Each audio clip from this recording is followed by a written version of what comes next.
pottery is an age-old hobby that's both fun and relaxing. The paint, or as most people call it, glaze, used on pottery, is actually gray when it comes from the manufacturer. Color is added to make it easier for customers to paint their piece and know where they're putting each color. There are some important things that you need to know, though, before you can successfully paint a piece of pottery. It's important to do 3 coats of every color. There's things like stamps and sponges that can help make your piece turn out fantastic. And there's certain tips you should know to help you plan your piece.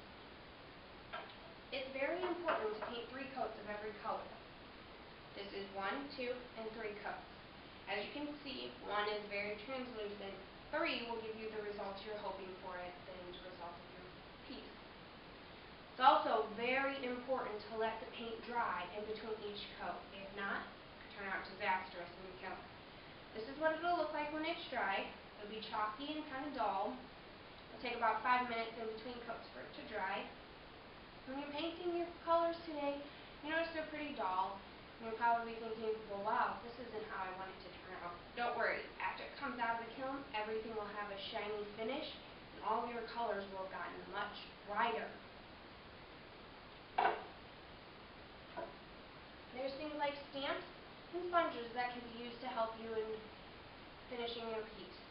With a sponge, you want it to be damp. Dip it in some water and wring it out in a paper towel.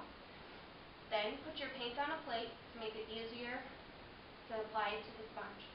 Dip your sponge right in the paint, making sure you get even coverage, a thin layer over the sponge, not too thick. Then take the sponge and sponge it right onto your piece of pottery. Sponge it in the exact same place 2 more times for your nice bright color. With a stamp, you're going to take the paint and paint it right on your stamp design, and then stamp it onto your pottery once. After you take the stamp off, you're going to need to use a brush to paint in the design 2 more times for your bright 3rd color. Stamps are very difficult to line up exactly again. That's why you don't want to stamp it on 3 times. Sponges are a little easier to get it lined up perfect since you don't have this overlapping the design. This is a Rider bottle. It'll come out in the 3rd coat of every color, meaning you only have to do it once. It's good for making these dots, writing words, outlining things, and doing detail work. Most of the time it's a good rule that Rider bottles are towards the end of your piece for the finishing touches. There's also things that can help you plan your piece out. If you're a little nervous about your artistic ability or these stamps and sponges aren't really your style, anything that you write in a ballpoint pen is going to burn off in the kiln. So, if you're comfortable enough with your design and you have it in your head, you can just go ahead and start drawing it right on your piece like that. Well, to say you decide, I don't want that heart there anymore, I'm going to put a square there instead. Go ahead and draw a square and paint it in. Don't worry though, these outside lines of your square, they'll burn off in the kiln, disappear, even if you don't cover them with the paint. Now say you don't really think you can draw out what you want on your piece, but you found a picture of how you want it to look. So you're making a plate for Father's Day, you want to put this barbecue grill on it, but there's no way you could ever draw that on your piece in pen. So what you'll do, tape it onto your pottery just at the top with a piece of masking tape, not Scotch tape. Scotch tape will react with the clear glaze and ruin your piece. After you've taped it on where you want it, you're going to use a piece of this carbon or transfer paper. You want this darkest red side. This is the darkest side, this side's lighter. You want the darkest side facing your pottery as you slide it underneath of your pattern. Then you're going to use one of the pens to outline, go over every single line you want to show up, pressing down kind of hard. Don't need to hurt yourself doing it super hard though. After you trace every line, you take both pieces off. It'll leave these red lines behind. Now again, just like the pen, you don't have to worry about covering them completely because they will burn off in the kiln as well.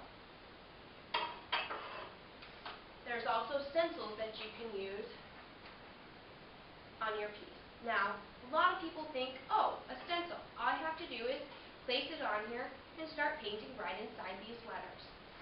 That will be a mistake though.